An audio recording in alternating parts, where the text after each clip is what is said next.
So you got familiar with the Figma interface, and now you're ready to create your first project.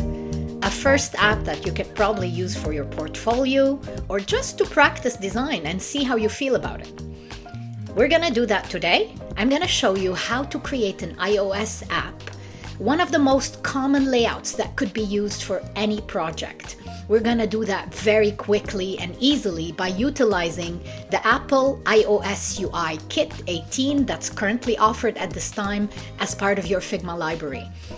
You're gonna be able to utilize existing iOS assets that are available to you to very quickly create a design that looks very realistic, that can be used, and that will allow you to customize it for very different projects in the future.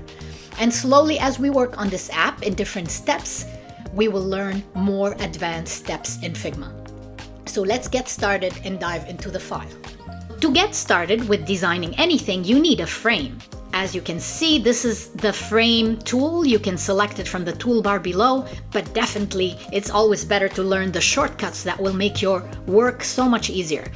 By clicking F, I can either drag to create a frame, or even better, because we know we want to create a mobile app, I'm gonna delete this. I'm gonna click F once again, use my property panel to select a phone. So if you wanna create an app for an iPhone, the library you wanna utilize is the Apple library that already has ready-made iPhone components that you can use and create your app very quickly. So how do we get a library? How do we attach a library to our file? To do that, you need to go to Assets. Do you see in your left layer panel, you've got File, you've got your pages and your layers. This is where you normally work, but you have Assets. And here you have the ability to search different libraries. In 2025, both Apple, Android, and other design systems have released these UI kits that are so easy to use and available to you. So I can already see right off the bat, I have iOS 18 and iPadOS 18. If you can't find these, if you don't see them right away in your UI, you can always search for different libraries. But because this is right here, I want to make use of it, so I'm going to get started. I'm going to click the plus icon to add this library to my assets.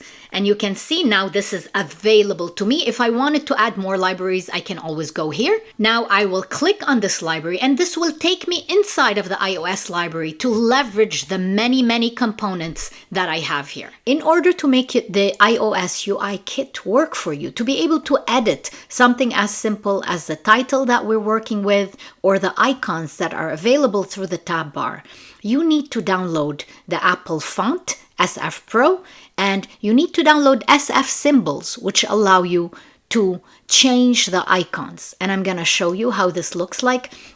So this is SF Pro. You can download the whole font base. And anyways, the first time you're working with the Figma file, if you attempt to change anything in the title, you're going to be prompted to download SF Pro and also to download SF symbols so you can work with these resources. But I wanted to show you that they are available to you also on the Apple website. This is where you can download them. Now that we've downloaded SF Pro fonts and SF Pro symbols, we will be able to work with our components and edit them as we need. And I'm going to show you how to do that. To get started with my app, it's an iPhone app. I want a header and a footer. These are the most obvious components that I want. So I can either search in the library for header. Let's see what will come up. Here you go. This is an iOS header. And Apple is prompting me right now to agree to using their resources. Okay, that's great. I'm agreeing right now. This is not exactly what I wanted, so I probably did not search for the right thing. Basically, what I'm searching for is a navigation bar for the iPhone. So I can either click on it here and click Insert, Instance, and that will bring it over here for me.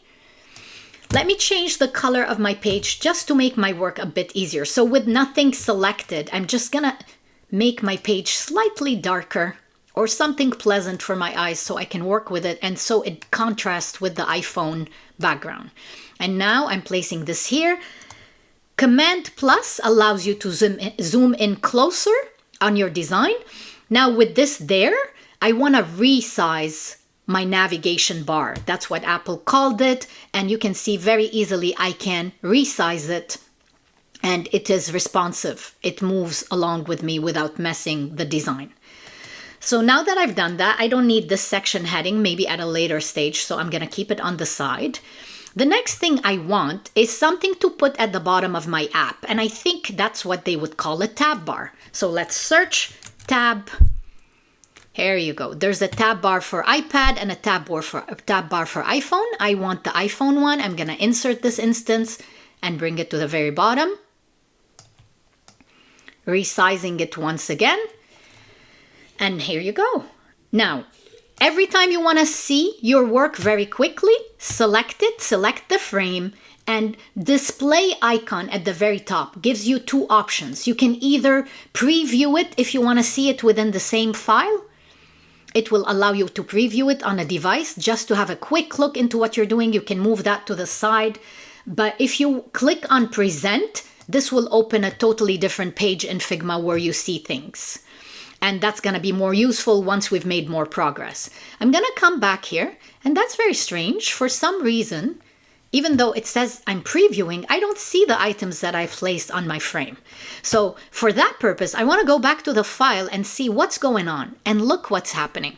This is my iPhone, but all these elements that I've added are not actually on the frame. They're on top of it. So let's move them back here. Let's move them inside. I'm clicking and dragging them inside. And now you'll see they will begin to show up on the iPhone. Now they're showing in my preview. That's great. This is what I wanted.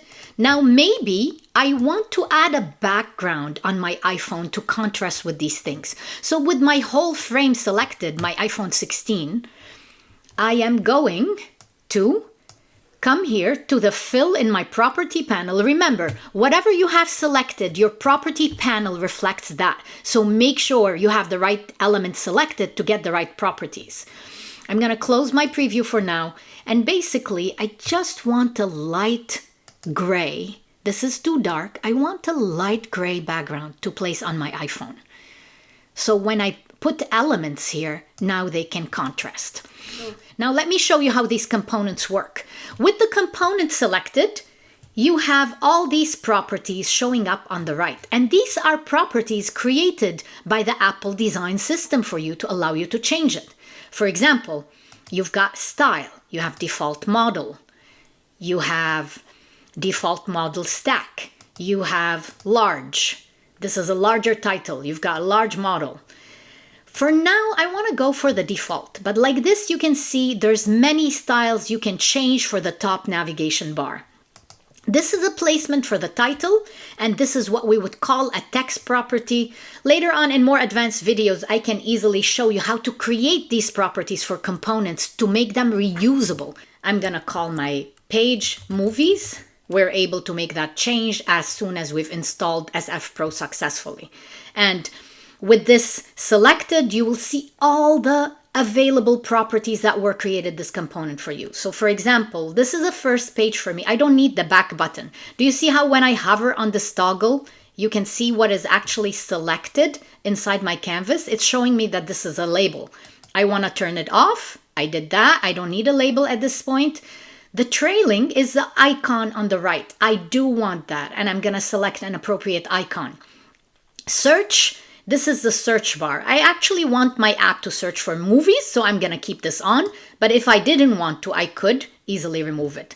In my trailing, I want an action. I'm going to call it filter that I can use later. And this is my search field. So now let's go and change our tabs. And once I have the tab bar selected, you can see we have access to all these tab bar properties right here. You can decide how many tabs.